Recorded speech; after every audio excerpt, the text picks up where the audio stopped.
Many people have reached out to WRAL with concerns about their energy bills. One Duke Energy customer said her bill had jumped to nearly $1,000. As WRAL's Shelley Jackson reports, the Clayton woman challenged it, and it turns out she was right.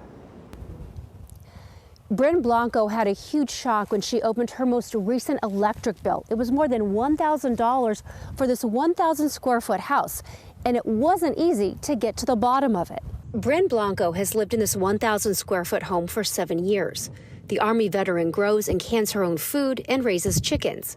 She says she's conscious of her environmental footprint. We're very frugal. We unplug things. We don't turn lights on in the day. I have my thermostat set to 64 on permanent hold. So she wasn't expecting her latest Duke energy bill, showing her usage had spiked to more than 6,800 kilowatt hours. It was over $1,000. So it was 1,062 if I'm right.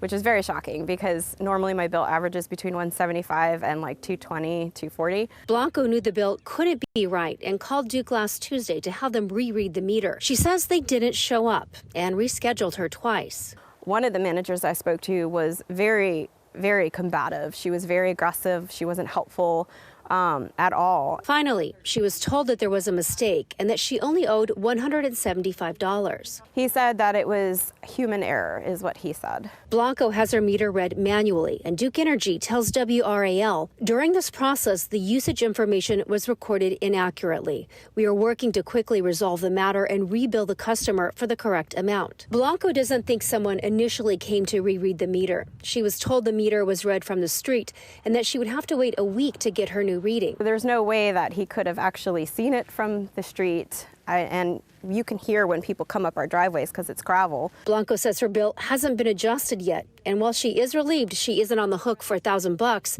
she's still speaking out. It took a lot of calling and a lot of arguing and pushing to get this fixed. Shelley Jackson, WRAL News, Clayton.